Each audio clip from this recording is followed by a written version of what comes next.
Tapi nuwun sewu, yang dominan terjadi hari ini kan kebalik. Kan begitu. Kebalik.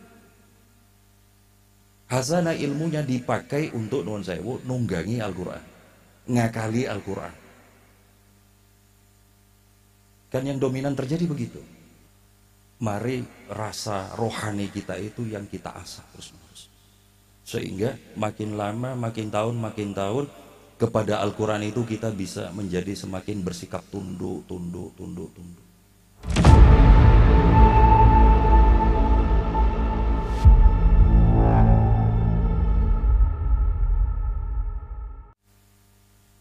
Prof. Wahbah Suhaili misal dalam tafsirnya itu memberikan keterangan begini. Seseorang yang pengen menakwil Al-Quran hendaknya terlebih dahulu memiliki 4 pilar ini. Jadi selain punya ilmu, dia hendaknya punya 4 pilar ini. Dan ini saya kangen banget. 1, ketakwaan kepada Allah Ta'ala. Yang kedua, tawaduk. Tawaduk kepada Allah, tawaduk kepada sesama. Tawaduk kepada Allah itu kan otomatis akan mengenyahkan segala perasaan, prasangka bahwa saya ini lebih pintar dari Al-Quran. Saya ini yang bisa nafsirkan Al-Quran, kan begitu. Karena yang ada hanya kerendahan hati. Yang ketiga, zuhud. Zuhud dimaksud itu adalah tidak punya kepentingan duniawi. Tidak punya kepentingan yang sifatnya profan, material ketika menafsir Al-Quran. Itu maksud. Di Al-Quran itu ada ayat gini. Walladzina idza anfaqu lam yusrifu wa lam yaqturu wa kana baina dzalika qawama. Ini contoh aja ya. Di antara orang-orang mukmin itu adalah ketika mereka bersedekah, mereka tidak bersikap berlebihan, tetapi juga tidak bersikap kikir. Di antara sikap berlebihan dan kikir itu ada posisi yang lebih bagus. Nuhun sewu. Ayat ini kalau dipegang oleh orang yang memang niatnya pelit, habis niat sedekah. Nggih betul. Nggih. Misal nih, ini lagi dapat order untung 2 juta. Dulu sebelum dapat order batin, ya Allah, besok kalau saya punya uang selo, saya mau membantu emak, mama di kampung. Tak tumbas ke jarik saya ngerodo larang. Betul nggih? Beneran dikasih sama Allah. Nantilah kok ketemu sama ayat tadi itu. Wah, ini nek sarungnya larang, jarike larang, ini termasuk golongan tusrifu. Begitu. Kata Al-Quran itu nggak boleh tusrifu. Dibenar-benarkan. Betul gitu. Tapi kan tentu beda orang ketika memahami Al-Quran itu dengan lillahi ta'ala, tanpa pretensi duniawi, tanpa kepentingan politik, tanpa apa-apa gitu. Kan ya lurus saja.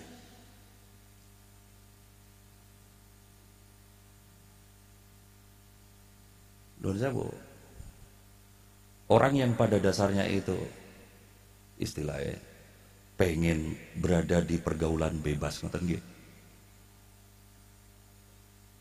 Memang dasarnya begitu. Ketika ketemu dengan ayat Qul lil mu'minina yaghdudna min absarihim wa yafadu furujahum, itu takwilnya luas banget itu. Itu kan saya itu ngumpul sama perempuan pakai tank top apa enggak apa.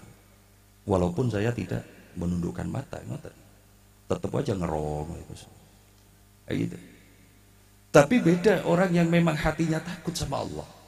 Orang yang memang ketika memahami Al-Quran itu nggak punya pretensi nafsu-nafsu gitu, maka dia akan mengambil itu dengan lurus-lurus saja, kan begitu. Ini sekedar contoh. Karenanya teman-teman, Al-Quran itu memang bisa ditarik kemana-mana. Sakarpe panjenengan. Asli sakarpe panjenengan. Panjenengan pengen mendirikan kekhalifahan main-main. Nah, itu nyari ayatnya ada. Asli.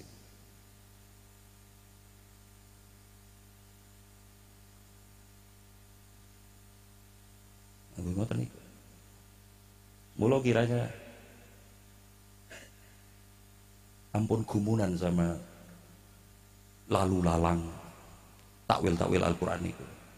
Pokoknya kalau kinten gitu. Kalau kok di hati, di akal sehat itu kerasa aneh, hati-hati ya. Walaupun itu mengutip ayat, bukan ayatnya yang keliru, bukan.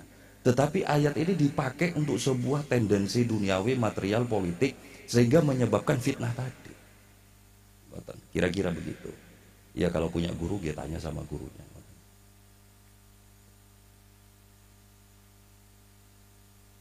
Ya, nah, teman-teman saya yang senang begadangnya nyari ayatnya ya ada.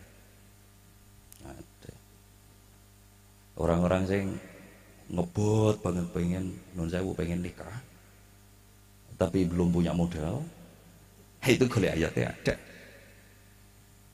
Seolah-olah begitu nikah dibikin kaya sama Allah, ya tetap buatan kaya. Non sewu, poin saya adalah mari bertulus lillahi ta'ala. Innallaha la yakhfa fil ardi wala fis sama. Tidak ada sesuatu pun yang tersembunyi dari Allah di bumi dan di langit, tidak ada. Sehingga ketika jenengan membawa ayat ini kepada seorang perempuan yang jenengan pengeni, itu Allah tahu niat bu iki ming untuk ngapusi wong wedok iki nganggo ayat. Mergone jurusan tafsir hadis. Allah tahu. Ngaten nggih. Tadi yang pertama takwa, terus yang kedua tawaddu, yang ketiga zuhud, yang terakhir menurut Prof Wahbah itu punya mujahadah, punya riyadhah, atau dalam bahasa wong Jawa punya tirakata, atau mungkin dalam bahasa umum kita itu punya amaliyah yang menjadikan istiqomah sehari-hari zikiran dumateng Allah Ta'ala. Ngoten. Sehingga orang yang punya bekal seperti ini, ketika dia menakwil Al-Quran, memahami Al-Quran, nun sewu, niku rasa takutnya kepada Allah jauh lebih besar daripada ngawu-ngawune niku. Sehingga kehati-hatiannya luar biasa, ketundukannya itu luar biasa. Khawatir salah, khawatir keliru, khawatir gak bener kok tadi. Tapi niki jelas akan berbanding terbalik sama orang yang tidak punya pondasi ini, lalu berdasar ilmu yang dia miliki nerabas nafsir Al-Quran. Akibatnya dia muncul keterangan-keterangan yang bikin ontran-ontran, bikin fitnah, bikin ribut, bikin gaduh dan segala macamnya, yang notabene semua hal ini adalah hal yang juga dilarang oleh Al-Quran.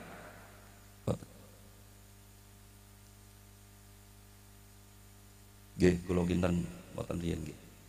Poin besarnya adalah yang perlu benar-benar kita pupuk, bina, terus usahakan sembari mohon terus kepada Allah adalah mari rasa rohani kita itu yang kita asah terus-menerus. Sehingga makin lama, makin tahun kepada Al-Quran itu kita bisa menjadi semakin bersikap tunduk. Mungkin di suatu masa ketika kita ini diperjalankan oleh Allah semakin tunduk kepada Al-Quran, yang eling masa lalu nafsirnya Al-Quran dengan cara-cara brutal ngoten niku lalu menjadi takut, menjadi merasa menyesal, berdosa dan segala macam, lalu muncul permohonan ampun kepada Allah Ta'ala.